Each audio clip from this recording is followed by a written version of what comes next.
Chaque jour, Charles et Carole vous présentent la leçon de l'école du sabbat.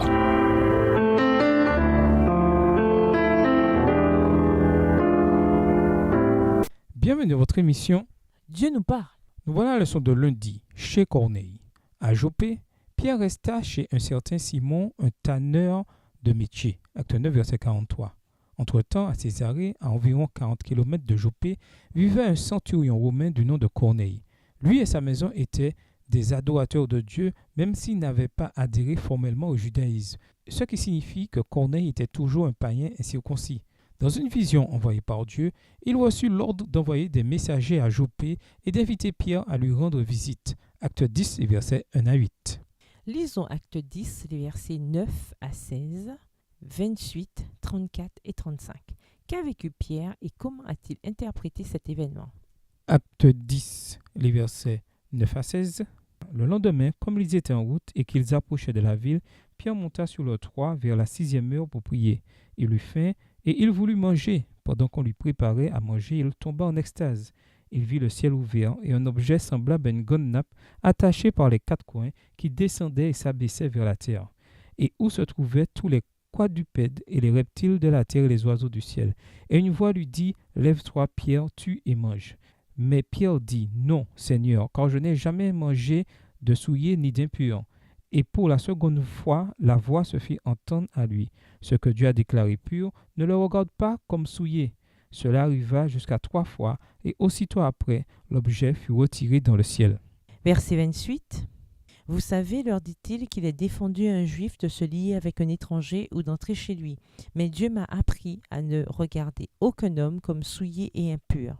Versets 34 et 35. Alors Pierre, ouvrant la bouche, dit, « En vérité, je reconnais que Dieu ne fait point exception de personne, mais qu'en toute nation, celui qui le craint et qui pratique la justice lui est agréable. » Il est important de savoir que la vision de Pierre ne concernait pas la nourriture, mais les personnes.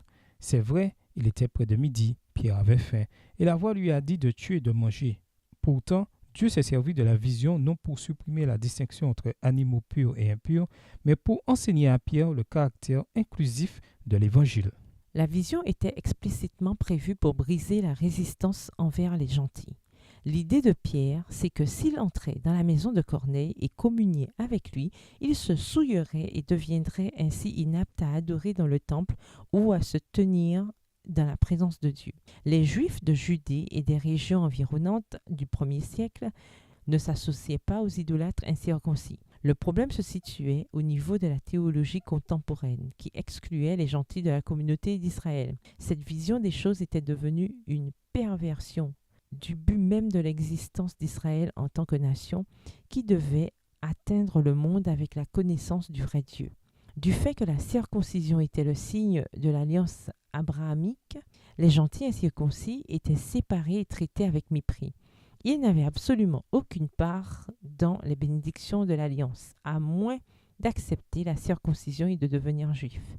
Mais une telle notion était incompatible avec la portée universelle de la mort de Jésus, comme les premiers croyants, au fil du temps, finiraient par le comprendre. Lisez Tite 2, verset 11, Galates 3, les versets 26 à 28 et Éphésiens 2, les versets 11 à 19. Qu'enseignent ces textes sur l'universalité du message de l'Évangile?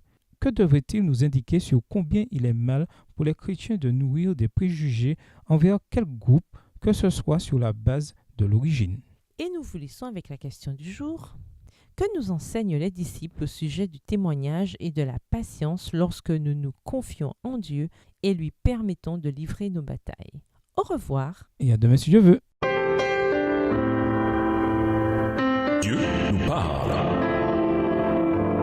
Chaque jour, Charles et Carole vous présentent la leçon de l'école du sabbat.